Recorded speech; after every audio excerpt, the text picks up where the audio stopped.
आज अंबेडकर जन्म दिवस है और हम लोग यहाँ पर उस महामानव के जन्मदिन को मनाने के लिए एकत्रित हुए हैं, जिसको महामानव कहा जाता है।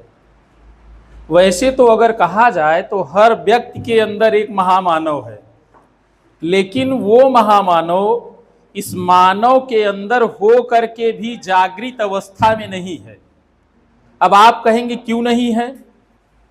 तो मानव तो प्रारंभिक परिस्थिति से भी आदि मानव भी था, वह भी मानव था, उसमें भी महामानव बैठा हुआ था, लेकिन वह आदि मानव उस महामानव को नहीं समझ पाया, इसलिए उसे आदि मानव कहा गया। प्रारंभिक स्थिति और उसमें सभ्यताओं का भी नहीं जन्म हुआ, सभ्यताओं का भी जन्म नहीं हुआ। आज के मानव में महामानव तो है, इतना उसका विकास हो गया, लेकिन सब कुछ विकास होते हुए भी वह महामानव को आज भी जागृत नहीं कर पा रहा है। और बहुत पहले देखा जाए, सदियों पहले देखा जाए, जो आज चाहे जो भी जयंतियां मनाई जा रही हैं, बहुत सी जयंतियां पर्व से रिलेटेड, धर्म से रिलेटेड इत्यादि हैं, लेकिन अगर शिक्षा या ज्ञान की बात की जाए तो डॉक्टर भीमराव अंबेडकर जयंती पूर्ण रूप से ज्ञान से ही सरोकार है। इनके द्वारा जो गतिविधियां की गई होती तो सबसे समाज में अगर नरकीय स्थिति रहती तो स्त्री की रहती, स्त्री की रहती। वैदिक युग का समय ऐसा था कि स्त्री शिक्षा उस समय थी, स्त्री शिक्षा थी। गार्गी, मैत्रेयी, इन लोगों का हम लोग नाम सुनते हैं, लेकिन उत्तर वैदिक जैसे ही समय चला, वहां से पुरुष प्रधान समाज आ गया और उस पुरुष प्रधान समाज ने अपने नियम के अनुसार समस्त कार्य करना प्रारंभ कर दिया। अब आप सती प्रथा के विषय में जानते होंगे। सती प्रथा आप पढ़े हुए हैं या सुने भी हैं कि जिस स्त्री का अगर पुरुष मर जाए तो क्या होगा, उसको भी चिता पर बैठा दिया जाता। तो क्या वो पुरुष प्रधान समाज ऐसा भी नियम कुछ बनाया था कि जिसकी स्त्री मर जाए उसको भी बैठा दिया जाए, उसको भी बैठा दिया जाए? तो निश्चित रूप से देखिए, जब तक हर पहलू को देख करके कोई कार्य नहीं किया जाएगा, समाज में गतिविधियां इसी तरह से चलती रहेंगी। समाज में गतिविधियां उस समय चल रही थी, लेकिन एक ऐसे महामानव का जन्म हुआ 1891 ईस्वी में, जो 135वां हम लोग जन्म दिवस आज मना रहे हैं। एक सामान्य परिवार में हुआ था, सामान्य परिवार में, और परिस्थिति ऐसी थी कि पढ़ने के लिए कुछ भी नहीं, संसाधन नहीं थे, लेकिन इनका मानना था, और आज भी कहा जाता है कि पढ़ाई में यदि आपके शिक्षा में अगर कारण शब्द उत्पन्न हो गया, आप नहीं पढ़ पाएंगे। अगर ये सोचेंगे, कहेंगे कोई आपसे पढ़ने के लिए कह रहा है, कहेंगे लाइट नहीं है, लाइट नहीं है, इमरजेंसी लाइट खराब है, मैं तो बहुत पढ़ा हुआ हूं, या आप अपने गार्जियन को कह रहे हैं 1 घंटे आप पढ़े हैं, वो नहीं जान रहे हैं, आप कह रहे हैं मैं तो 60 मिनट पढ़ लिया हूं। अब वो सोच रहे हैं अरे 60 मिनट तो बहुत पढ़ लिया है, 60 मिनट बहुत पढ़ लिया। जबकि एक जागरूक गार्जियन क्या करता है, आप अगर 60 मिनट कहेंगे तो हो सकता है एक थप्पड़ मारे, 1 घंटा तो हुआ। कहेगा कि अगर मैं असफल हूं, मैं असफल हूं, 4 घंटे पढ़ करके मैं असफल हूं, तुम 60 मिनट मुझको दिखा रहे हो।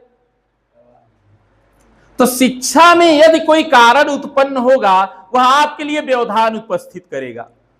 वही स्थिति देखिए, बहुत सी परिस्थितियों का बाबा साहब ने सामना करते हुए कोलंबिया विश्वविद्यालय और लंदन इकोनॉमिक्स कॉलेज से इन्होंने उपाधियां प्राप्त की। स्वदेश नहीं, इनको पढ़ने के लिए इनमें लालसा थी, और विदेश भी जाकर के इन्होंने डॉक्टरेट की उपाधियां वहां से धारण की। अब सोचिए, इस परिस्थिति, सामान्य परिस्थिति में आज सब कुछ अवसर है, सब कुछ है, लेकिन उस तरह की परिस्थिति आज नहीं उत्पन्न हो पा रही है। कहने के लिए अगर कहा जाए तो 12th तक का आर्ट का सब्जेक्ट एकदम खत्म हो गया है, 11-12 में एकदम खत्म है। हर student physics, chemistry, biology, math पढ़ रहा है। सब पढ़ रहे हैं। लेकिन अगर बात की जाए, अगर एक शिक्षक को ढूंढना पड़ता है, कुशल शिक्षक को 12th वालों को पढ़ाने के लिए, पसीना छूटने लगता है, हम लोग किसको बुलाएं। और हर गांव में 10 लोग केमिस्ट्री के, 10 लोग फिजिक्स के, 10 लोग मैथ के, बायो के, और खूब संसाधन पाए हुए हैं, तब ये परिस्थिति है। तब ये उस परिस्थिति में देखिए, इसीलिए कहा गया है, देखिए, क्रिया सिद्धि साधये भवन्ति न तु महताम उपकरणे। कार्य की सिद्धि करने से होती है, महान उपकरणों से नहीं। बहुत आपको साधन दे दिया जाए, सब कुछ दे दिया जाए, और आप आलसी रहें, न पढ़ें, क्या आपको ज्ञान आ सकता है? नहीं आ सकता है। तो इनके फिगर को देख करके हमको ये चाहिए, सोचना चाहिए, विचार करना चाहिए। ये आज का ही अवसर नहीं है कि आप आज अपना जयंती मना लिए इनका, फिर उसके बाद भूल गए।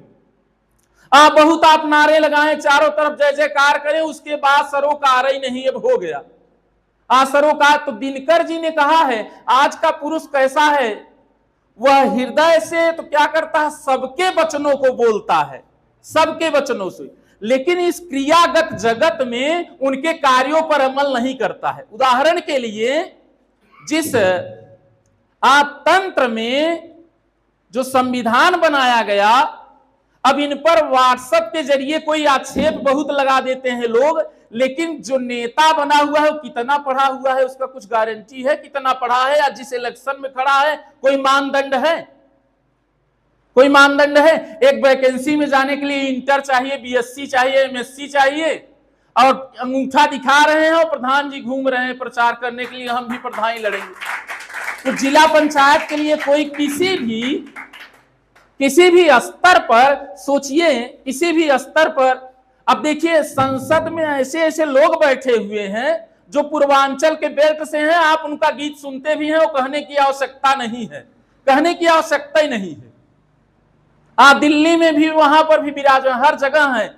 लेकिन अगर यह कर दिया जाए कि भैया आप एमए कीजिए, पीजी कीजिए, और पॉलिटिकल साइंस आपको आता रहे, कुछ आप तक तो पता चला कि आधे लोग जितना भी 3 भाग तो सब चले आएंगे घर, सब चले आएंगे घर, सब चले आए। तो जिन लोगों को इन्होंने रास्ता दिया कि पागल अथवा दिवालिया न हो, अब इतना कुछ बिंदुओं पर उन्होंने कहा, लेकिन अगर उसी समय अगर ये तथ्य जोड़ दिया गया होता, अगर कि भैया आप पॉलिटिकल साइंस से अगर पीजी रहेंगे तभी आप कर दीजिए, या अभी देखिए गांव के एक प्रधानी में भी ये कर दिया जाए, इंटर पास, देखिए जितने सब अभी पुराने लोग हैं सब एक तरफ हो जाएंगे, और विकास की डगर तुरंत चलना प्रारंभ भी हो जाएगी।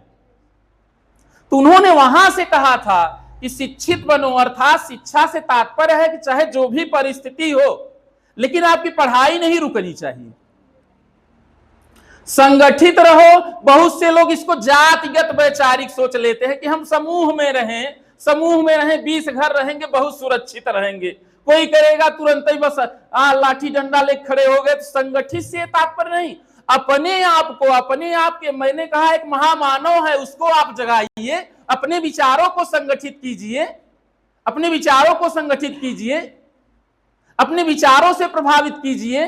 जैसे हम लोग जाते हैं कहीं पर, हम लोग कोई देखता है तो कहता है कि अरे एकदम सामान्य परिस्थिति है, लेकिन जब हम लोग उसको देख लेते हैं ना, तो जब उसी पर ऊपर आक्रमण करना शुरू कर देते हैं, तुरंत ही वहां से भाग जाता है, वो तुरंत वहां से चलना अपना रास्ता बना लेता है।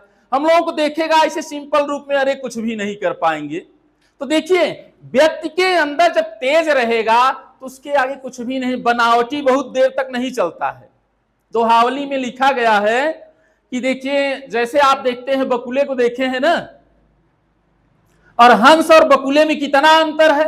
हंस क्या करता है, दूध और जल को विभक्त कर देता है, लेकिन उस क्रिया में बकुला क्या है, हमेशा इस क्रिया में वह न तो उसकी तल्लीनता रही है और न तो उसको कर पाएगा।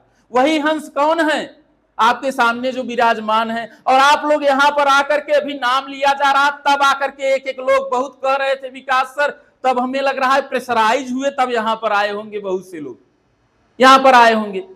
इन परिस्थितियों को आप सोचिए, शायद एक शब्द का कई अर्थ होता है परिस्थिति के अनुसार। अब देखिए, तुलसीदास ने विषय में कहा, दोहावली में हंस और बकुले के विषय में उन्होंने क्या कहा कि चरण चोच लोचन कियो चलो मराली चाल, और क्षीर नीर विवरण समय बकु घरत ही काल।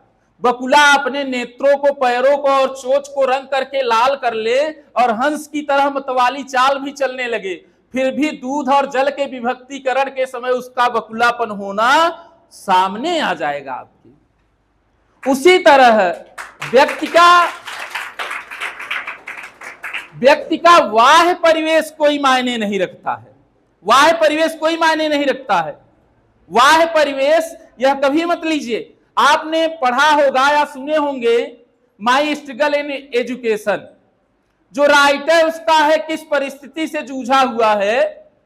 पेट में आग लगी है भूख की। दो तरह की भूख भी होती है, एक देखने की भूख और एक पेट की भूख। अब आग लगी है पेट में, करे तो क्या करे। एक शिप पर कोयला उतर रहा है, वहां पहुंच गया। कोयला उतर रहा, कोयले को उतारने लगा। अब भूख लगी है, कुछ पैसा मिला, समोसा लिया जा करके और जो खा रहा है तो उसी में पेपर में, कागज में एक लाइब्रेरी का पोस्ट निकला है एक जगह। कपड़ा एकदम काला सब हो गया उसका, लेकिन कह रहा है जाऊंगा जरूर।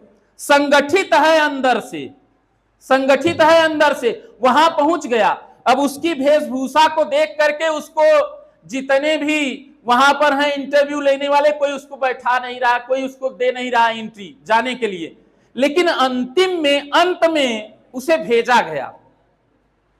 एक उदाहरण स्वरूप ये कहा जाए कि बहुत से लोगों को आधे घंटे समय दिया गया और राइटर को 15 मिनट दिया गया उसके बाहरी वेशभूषा को देखकर। लेकिन राइटर अंदर गया, लाइब्रेरी बिखरी हुई थी और किताबों को समेट करके ऐसे वहां बना दिया। जब वहां पर परीक्षण करने वाले आए तो तुरंत राइटर को नौकरी दे दी गई, तुरंत उसको नौकरी दे दी गई वहां पर। तो आंतरिक रूप से आपको क्या होना चाहिए, संगठित होना चाहिए। बाहरी परिवेश कुछ भी नहीं, चाहे आप एक जगह अकेले रहें या कुछ भी रहें, अगर नियम को जान रहे हैं, आप बोलना जान रहे हैं, हर परिस्थिति में आप लड़ सकते हैं। आप हर परिस्थिति में लड़ सकते हैं। कहीं कभी आपको ये घटनाएं दिखाई पड़ती हैं कि सड़क पर चलते हुए राहगीर का अनभिज्ञ है